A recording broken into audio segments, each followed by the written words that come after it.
Assalamualaikum warahmatullahi wabarakatuh. Alhamdulillah wassalatu wassalamu ala Rasulillah wa ala alihi wa sahbihi wa man ittaba'a hudah. Amma ba'du. Kemudian selanjutnya yang berkaitan dengan adab ini adalah yaitu istinja. Istinja menggunakan air atau menggunakan batu atau disebut juga istijmar, atau menggunakan tisu atau yang seumpama dengannya, atau menggunakan daun, ya, wal ma'u afdal, dan menggunakan air itu lebih utama, ya, menggunakan air itu lebih utama. Hal ini didasarkan kepada hadis Anas bin Malik radhiyallahu taala anhu.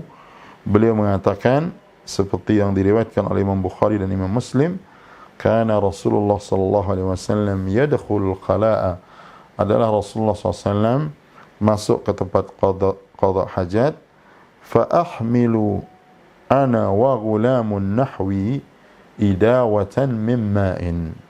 Lalu aku, kata Anas bin Malik, dan Anas bin Malik adalah sahabat yang kecil, maksudnya usianya masih kecil. Beliau khidmah selama Rasulullah SAW berada di Madinah selama 10 tahun, mengkhidmahi Rasulullah SAW, dan beliau adalah sahabat yang termasuk banyak meriwayatkan hadis dari Rasulullah SAW.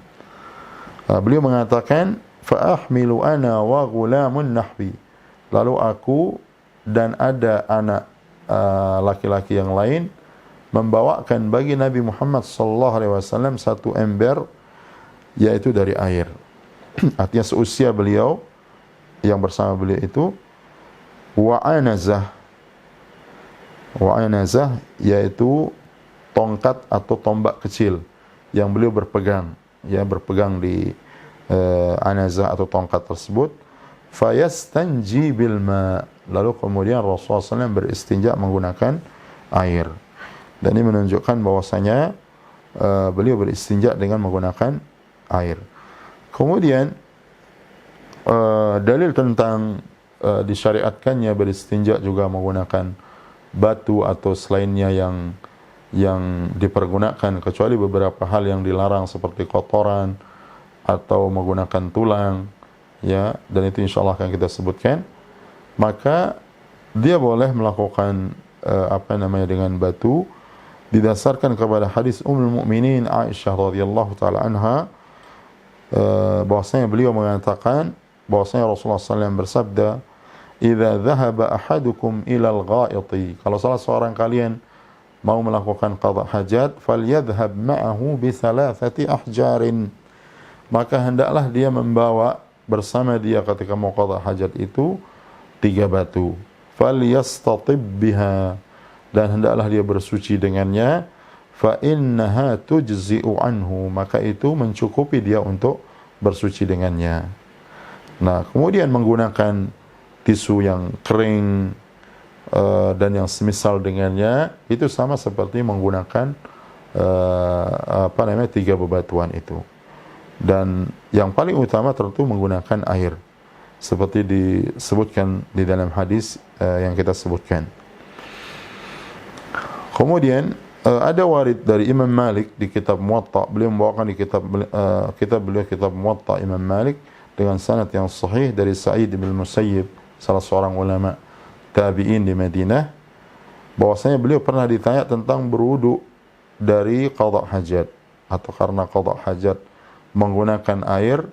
Kemudian beliau mengatakan, innama dzalika wudu'un nisa, sesungguhnya itu adalah alat bersucinya untuk para wanita. Kemudian yang berkaitan dengan hal ini atau qada hajat ini adalah larangan untuk melakukan istijmar atau bersuci menggunakan tulang dan menggunakan kotoran. Ya, kotoran tentu yang dia kering, ya, seperti kotoran unta atau yang najis yang lainnya, ya, maka itu tidak diperbolehkan. Hal ini didasarkan kepada hadis Jabir radhiyallahu taala anhu. Beliau mengatakan, nahan Nabi SAW an yutamassaha bi 'azmin aw bi ba'rin, bahwasanya Nabi Muhammad SAW melarang untuk membersihkan atau bersuci dengan menggunakan tulang atau menggunakan kotoran onta. Dan hadis ini diriwayatkan oleh Imam Muslim dan juga Imam Abu Dawud dan hadisnya sahih. Kemudian juga termasuk yang berkaitan dengan adab dalam qada hajat ini adalah larangan memegang kemaluan dengan menggunakan tangan kanan. Dan jangan juga beristinja menggunakan tangan kanan, tapi kita gunakan tangan kiri. Hal ini didasarkan kepada hadis Abu Qatadah radhiyallahu taala anhu, Rasulullah SAW bersabda, "Idza bala ahadukum fala yamassa dzakarahu biyaminih." Jikalau kencing salah seorang kalian, maka janganlah dia memegang kemaluannya dengan tangan kanan. Wala yastanji biyaminih, dan jangan dia beristinja dengan menggunakan tangan kanan atau memegang dengan tangan kanan.